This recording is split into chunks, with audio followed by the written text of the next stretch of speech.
Bismillahirrahmanirrahim. Alhamdulillahi rabbil alamin. Ar-Rahmanir Rahim. Maliki yawmiddin. Iyyaka na'budu wa iyyaka nasta'in. Ihdinas siratal mustaqim. Siratal ladzina an'amta 'alaihim ghairil maghdubi 'alaihim waladdallin. Kana bekwet. Yesu yabasifuwe. Ekiseera kyonna.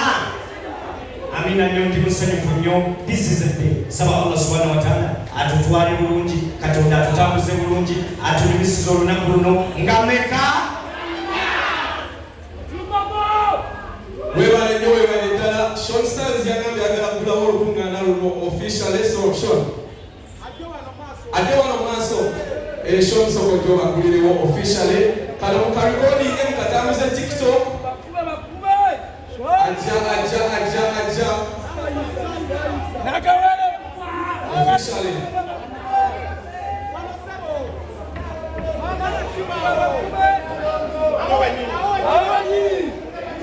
Sure. Wow. Bakube Shiba.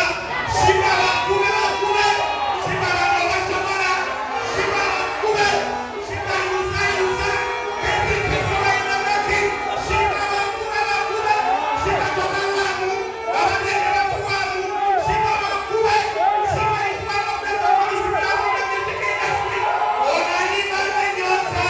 Shiba yimisakona. Abayini banya kuiba nalelo Shiba unalamu. Shiba bakube. Shiba yusa.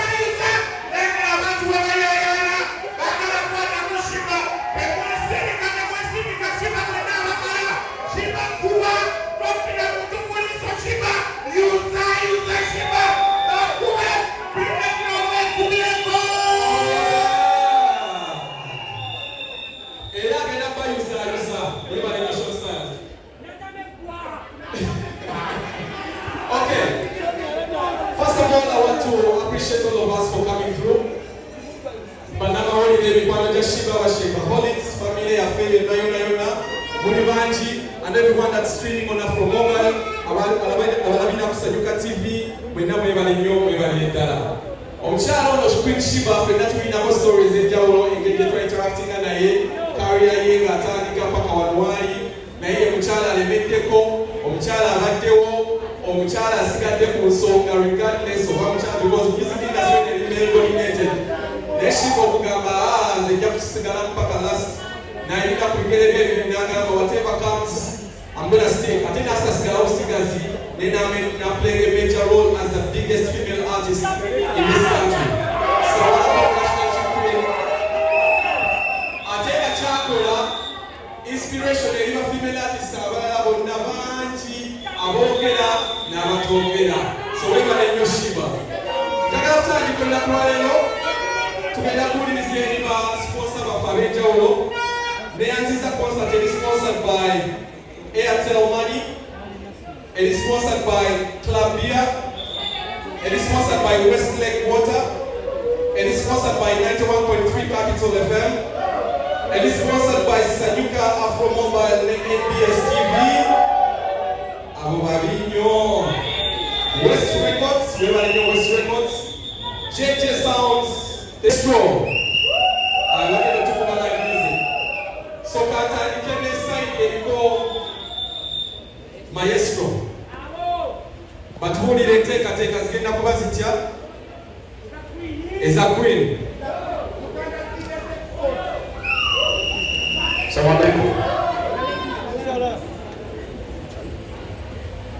We as Maestros Juniors, we are so glad that we are working with Queen Sheba. Always and always. She's very professional. She's down to earth. Rehearsals are going on as we speak right now, but she's not there.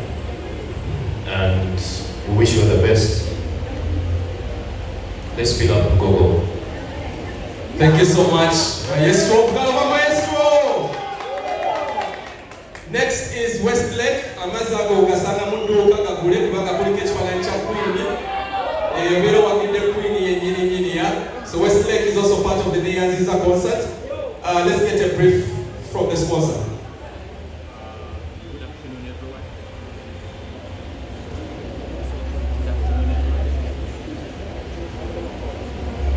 Good afternoon, everyone. First and foremost, I want to thank Sheba for being part of Westlake, for marketing, for being behind us. The first is we launched this quarter. The forest being behind us, we appreciate that. Also take this opportunity to call upon all our customers all over Uganda. Please come and support your girl. Mubade Muguza, Ajadi, Atani Kadiso. Here you go. So please, I welcome you all from all our customers in all over Uganda. There are so many. Please, Muje Kigali. Thank you. Webale ddala sponsor kabakonja mudda kenda kanzire side eno eya sponsor twogere naye sponsor jakusembayo kagende ku Next Media, MBS, Sanyuka TV, Afro Mobile abo be babadde emabega mwa concerts ezinga wano mu Kampala mu Uganda nga baziwagira era ne leero kye bakoze okugamba nti Sheba tuli wamu naawe tujja kuwagira ddala. Desire, please. Thank you. Good afternoon, ladies and gentlemen. Amanya ze Desire Derek from Mugumisa, and as Head of Corporate Affairs for Next Media, Makanda Sanyuka TV, era ne Afro Mobile. Abavudde tugamba kunyonga bulijjo tujjagenda maaso tuwagire Queen Sheba nga atuusaako ekiggulu kinene Nyanziza era nga tuli basanyufu nnyo. Tuvudde wala era nga tuwagira ebitone ebya Uganda